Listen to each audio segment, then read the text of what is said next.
Looking for a great gadget? Our selection of the latest gadget reviews will help you find the ideal drones, GPS devices, toys and more. Also the latest reviews on laptop, mobile phone reviews, tablets, cameras and other gadgets reviews. Please like and subscribe to our channel and click the bell icon to get new video updates. LG HU85LA CineBeam Projector Review. This could be the coolest projector ever, but is it worth the cash? Over the last few years, LG has pumped out a series of groundbreaking TV models that arguably redefine what to expect from a TV, from the LG OLED W series wallpaper TV to the rollable TV that it showed off at CES. But while they may not get as much press, the company is doing the same thing with projectors, and, earlier this year, it announced a newly redesigned ultra-short-throw projector called the LG HU85LA CineBeam ThinQ.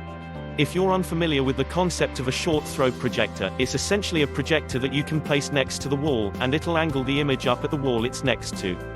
It's a significant shift from what you would expect from a traditional projector and makes projection technology a whole lot more convenient. The downside? The LG CineBeam is also relatively expensive and doesn't have the nicest speakers. So is it worth the cash? We've been using the arguably groundbreaking new projector for the past few weeks to find out. At $6,000, you would expect the LG CineBeam to look good, and look good it does. The projector sits in at 26.8 inches wide, 13.7 inches deep, and 5 inches tall, which is actually pretty compact. Sure, there are plenty of 4K projectors that are smaller than this one, but those projectors aren't short-throw projectors like this one is.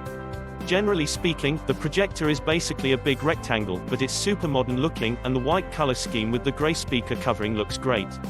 That said, some might prefer an all-black design instead of the all-white look, however there doesn't seem to be any options other than white. Once set up, the CineBeam will look right at home in any home theater. On the front of the device, there's a nice-looking fabric covering, which covers the built-in speaker and status lights for the projector. On the top, there's an adjustment for the projector's focus, and on the back you'll find the ports for the projector.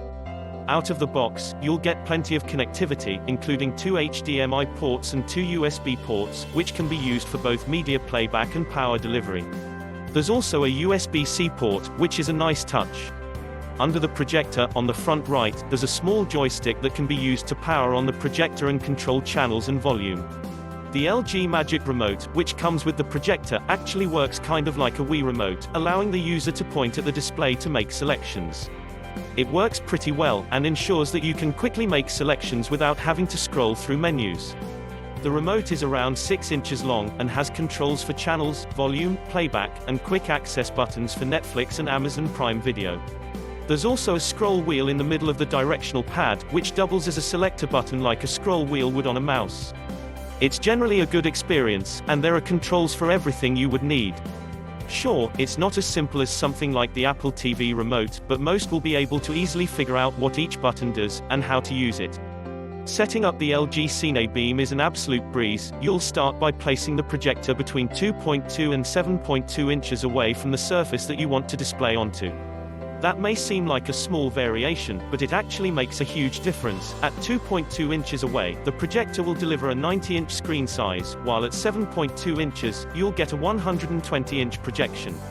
Once placed, plug the projector in, put the batteries in the remote, and hit the on button. The projector will kick into action and you'll be able to adjust the focus, if it's not in focus right away. The projector itself uses LG's WebOS, so if you've used any recent LG TVs before, you'll immediately recognize how it works. Besides offering some familiarity, WebOS is easy to navigate and looks nice and modern. As with many other smart platforms, you can choose from a number of streaming services and access other features from the gallery. If you're into voice controls, you can use the microphone built into the remote to jump to different apps, change the volume, and more. Apart from LG's ThinQ, the projector actually makes use of Google Assistant too, so if you're set up in the Google ecosystem, you'll be able to control not only the projector, but also your smart home devices and so on. It's a handy touch, and helps make the already smart WebOS even smarter. Often, new technology is a little hit and miss, but LG has done a great job at ensuring that this new ultra-short-throw projector is ultra-high quality. When it comes to the specs, the projector is a laser projector that offers a massive 4K resolution, along with 4K upscaling and support for HDR10. It also offers a 2:1 contrast ratio, and a brightness of a hefty 2700 lumens.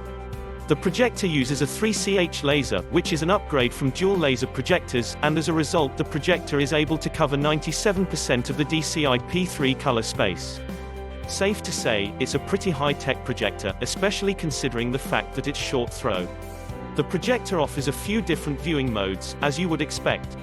Some modes are built for SDR, and others for HDR, and they honestly all look pretty good. Projectors have a harder time at color accuracy than TVs do, unless you're in a super dark environment and have a high-quality projection surface.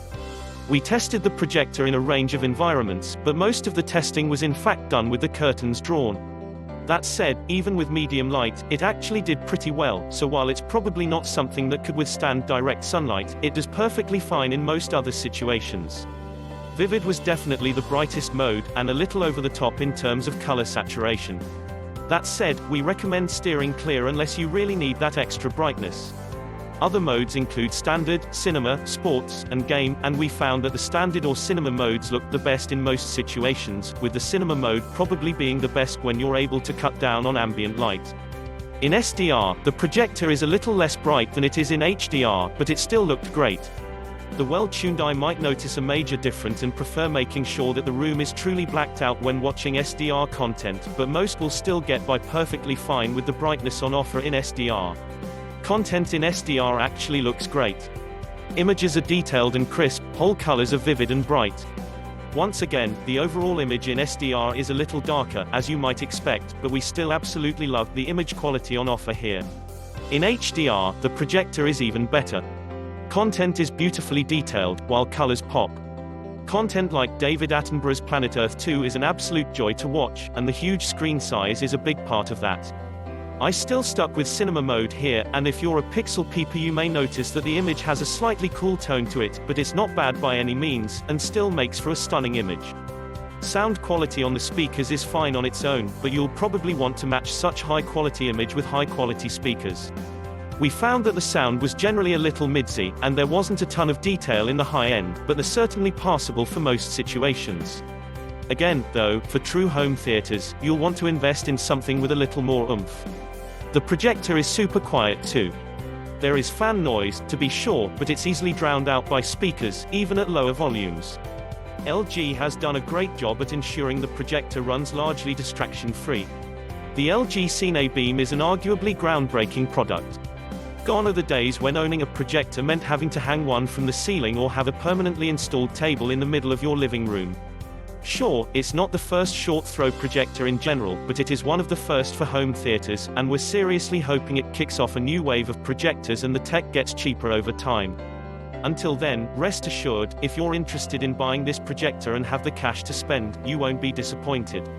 That said, if you're building a home theater and want a projector that can stay stationary, then it's worth looking at projectors that you can hang from the ceiling. Considering how new ultra-short throw projectors are, you could probably find a traditional projector with a similar image quality for a whole lot cheaper.